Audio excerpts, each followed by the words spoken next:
தலைப்புங்க சுவாதி நட்சத்திரம்.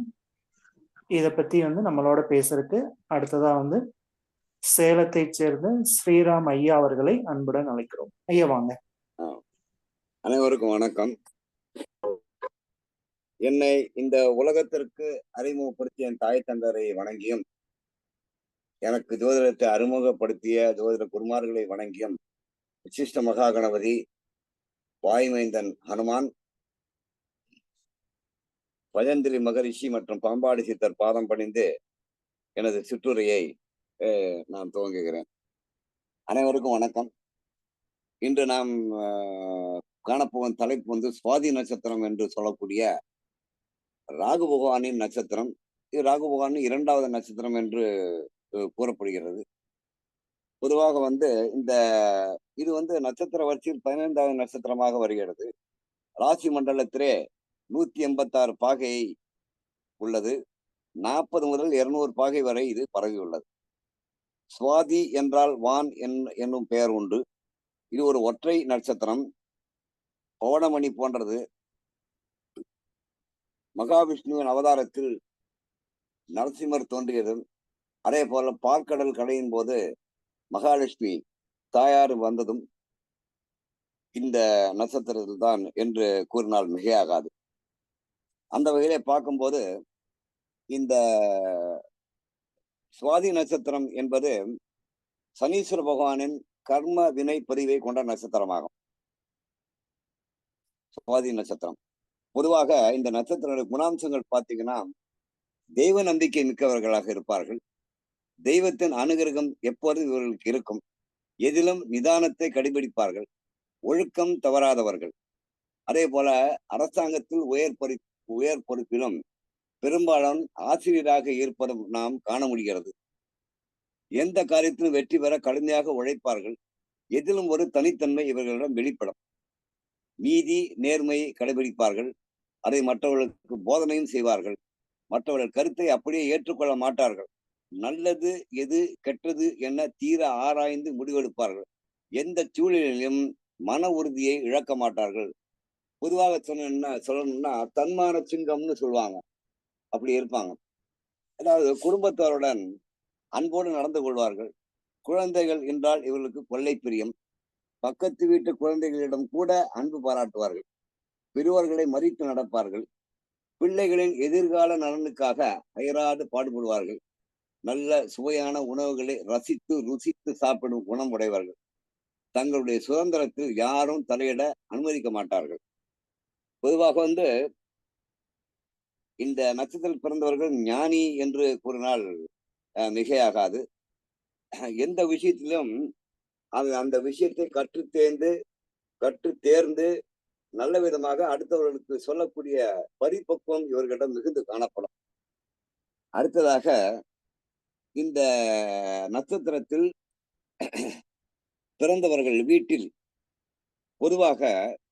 பொதுவாகத்தான் கலப்பு திருமணம் புரிந்தவர்கள் அதிகமாக இருப்பார்கள். அதே போல 60 வயசு தகுதி இந்த வித்தியாசத்தில் அடிப்படையில் இந்த கலப்பு திருமணம் என்று கூறப்படுகிறது. அதே போல இவங்க லைஃப்ல செட்டில் ஆகிறது ரொம்ப லேட்டா தான் செட்டில் ஆவாங்க. காரணம் என்னன்னா, இவங்களுக்கு ஒரு சமுதாய விரும்பி என்று கூறலாம். எல்லாத்துக்கும் எல்லா வேலையும் முடிச்சுட்டு கடைசியில லைஃப்ல செட்டில் ஆவாங்க. டிலேட் இன் லைஃப் செட்டில்மெண்ட் அந்த மாதிரி சொல்லலாம். அடுத்ததாக சுவாதி 1ஆம் பாதத்தில் பிறந்தவருடைய குணம் என்று பார்க்கும்போது, இந்த சுவாதி நட்சத்திரம் அதுக்கு முன்பாக ஒரு சிறு சொல்ல, இது காலபுருஷனின் 7வது வீட்டில் இருக்கிற ராகு பகவானின் உடைபடாத நட்சத்திரம். இதன் நட்சத்திர தன்மை என்று பார்க்கும்போது இது சுக்கிரன் வீட்டில் இருப்பதாலும், சூரியன் இந்த வீட்டில் நீச்சம், சனி பகவான் நீதிமான் என்னும் சனி பகவான் இதில் உச்சமடைவதாலும், இந்த இவர்களுடைய பண்பு குணங்கள் என்று பார்த்தால் கொஞ்சம் நாகரீக உடை, உயரமான உருவம் என்று சொல்லலாம். அடுத்ததாக சுவாதி 1ஆம் பாதத்தில் பிறந்தவர்கள் குணம் எப்படி என்று பார்ப்போமாகின், இந்த முதல் பாதத்தை ஆட்சி செய்பவர் குரு பகவான் ஆவார். மன உறுதியையும் துணிச்சலையும் கொண்டவர்கள். புத்திசாலிகளாகவும் இருப்பார்கள். நிறைய படிப்பார்கள். பல பட்டங்களை பெறுவார்கள். குறைஞ்சபட்சம் மினிமம் ஒரு டிகிரியாவது படிச்சு முடிச்சிருப்பாங்க. எப்போதும் கனவு உலகில் சஞ்சரிப்பார்கள். இவர் படுத்து உறங்கும் போது நிறைய கனவுகள் இவர்களுக்கு வரும். கர்வம் இல்லாமல் தன்னடக்கத்தோடு நடந்து கொள்வார்கள். எளிமை விரும்பிகள், ஆன்மீக அதிக ஈடுபாடு உள்ளவர்கள், கடவுள் பற்றி நிறைந்தவர்கள், விவாதங்களில் வெடுத்து வாங்குவார்கள், கொடுத்த வாக்கை எப்படியாவது காப்பாற்ற வேண்டும் என நினைப்பவர்கள், தன்மானம் மிக்கவர்கள் என்று கூறலாம்.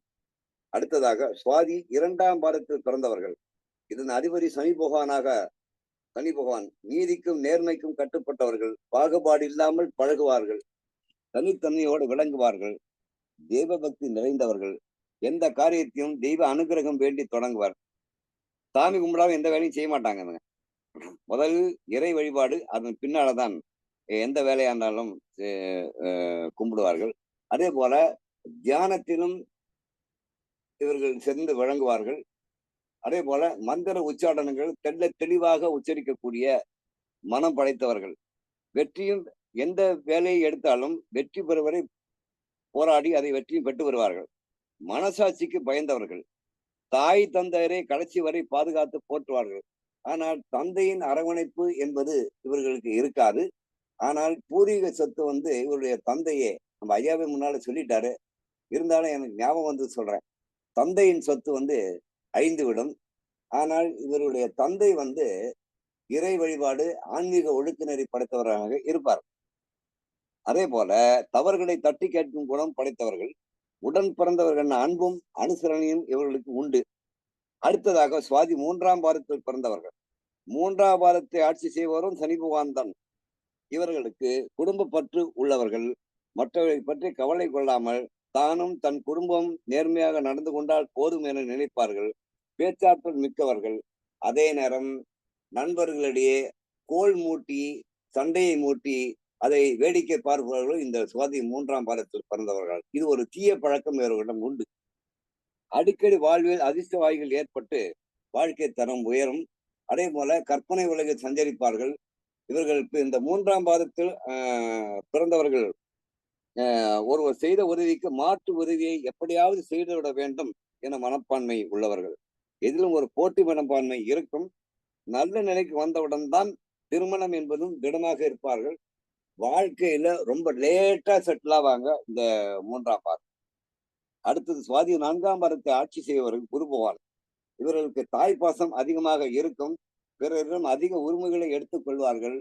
தீய செயல்களில் ஈடுபடுவரும் உண்டு. கலகம் ஊட்டிகள். அதே மாதிரி எங்கு சண்டை நடந்தாலும் இவருக்கு அதுக்கு மூல காரணமாக மூளையாகவும் இவர்கள் திகழ்வார்கள். சில தீய பழக்கங்கள் இவரிடம் உண்டு. யார் என்ன சொன்னாலும் தான் சொன்னதுதான் சரி என்ற பிடிவாத குணம் இவரிடம் இருக்கும். ஆடம்பரமாக வாழ நினைப்பார்கள். ஆனால் இயலாது போகும். குடும்ப முன்னேற்றத்துக்காக அயராது பாடுபடுவார்கள். தன்னை யாரும் சரியாக புரிந்து கொள்ளவில்லையே எனும் மனத்தின் ஒரு ஆதங்கம் இவரிடம் இருக்கும். ஆன்மீகம் நாட்டம் இருக்கும். அடிக்கடி பத்மாவதி தாயார், மகாவிஷ்ணு வழிபாடுகளை மேற்கொள்வார்கள். ஒரு சிலர் உழைக்காமலே உயர்வு வேண்டும் என எண்ணுவார்கள். அதிக ஆன்மீக பயணங்களை இவர்கள் மேற்கொள்பவர்களாக இருப்பார்கள் என்று கூறப்படுகிறது. பெரும்பாலும் இந்த சுவாதி நட்சத்திரத்துல பிறந்தவர்கள் பாத்தீங்கன்னாக்கா, இதில் பிறந்த பெண் அப்படின்னு பாத்தீங்கன்னாக்கா எப்பொழுதும் புத்திரர்களுடன் கூடியவர்கள்.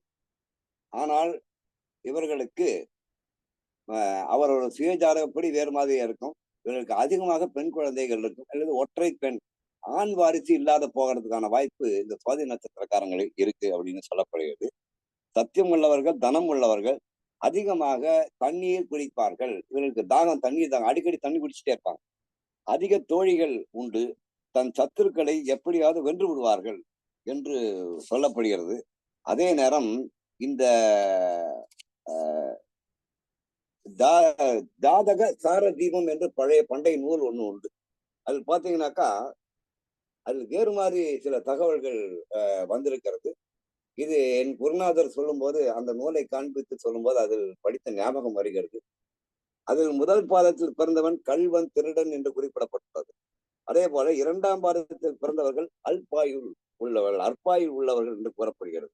3ஆம் பாதம் சற்று வித்தியாசமாக தர்ம சிந்தனை உள்ளவர்கள் என்று கூறப்படுகிறது.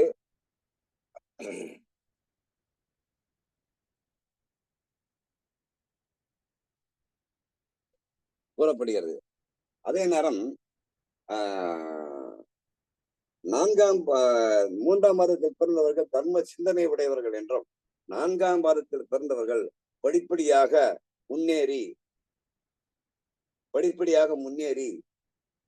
அரசு பீடத்தை அலங்கரிப்பார் என்று கூறப்படுகிறது. பொதுவாக இந்த சுவாதி நட்சத்திரம் என்பது இந்த நட்சத்திர நாளில்தான் ஆழ்கடல் முத்து குடிப்பதை வழக்கமாக மீனவர்கள் கொண்டிருப்பார்கள் என்று கூறலாம்.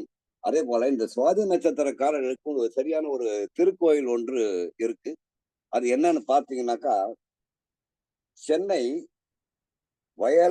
வயலாநல்லூர் அஞ்சல் பட்டாபிராம் வழி திருமணம் என்ற கிராமத்தில் அமையப்பட்டுள்ள அருள்மிகு சாந்தீஸ்வரர் திருக்கோயில் என்று உள்ளது. இங்கு தாயார் பெயர் பூங்குழலி அம்மன்.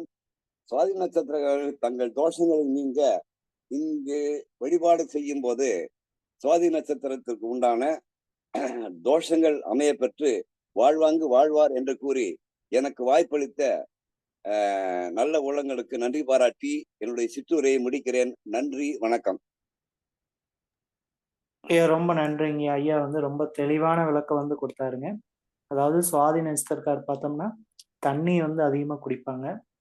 பெண் தோழிகள் வந்து இவங்களுக்கு வந்து நிறைய இருப்பாங்கன்னு வந்து ஐயா சொல்லியிருக்காரு. அதோட பார்த்தோம்னா சனியோட கர்மா வந்து இந்த சுவாதி நட்சத்திரம் வந்து வாங்கியிருக்கு அப்படின்னு வந்து ஐயா வந்து சொல்லியிருக்காரு. ஐயாவும் பார்த்தோம்னா ஜோதிட துறையில ஒரு 35 வருடத்திற்கு மேல வந்து இந்த துறையில வந்து இருக்காருங்க. இவரும் வந்து பாரம்பரியமா வந்து ஜோதிடம் வந்து பார்த்துட்டு இருக்காரு. ஸோ ஐயா சொல்ற கருத்துக்களும் வந்து ஒரு நல்ல முத்து போல நல்ல நல்ல கருத்துக்களா வந்து இருக்குங்க. ஸோ அனுஷம் நாகராஜன் ஐயாவும் சரி, அஸ்டோ ஸ்ரீராம் ஐயாவும் சரி, 2 பேருமே வந்து ரொம்ப பாரம்பரிய ஜோதிடர்கள். ஸோ இவங்க சொல்ற கருத்துக்கள் எல்லாம் வந்து ரொம்ப தெளிவா வாழ்க்கைக்கு வந்து யூஸ்ஃபுல்லா வந்து இருக்குங்க. ஸோ அவர்களுக்கு வந்து அவருக்கு வந்து ரொம்ப நன்றியை வந்து தெரிவித்துக் கொள்கிறேன். ஐயா ரொம்ப நன்றிங்கய்யா. நன்றி.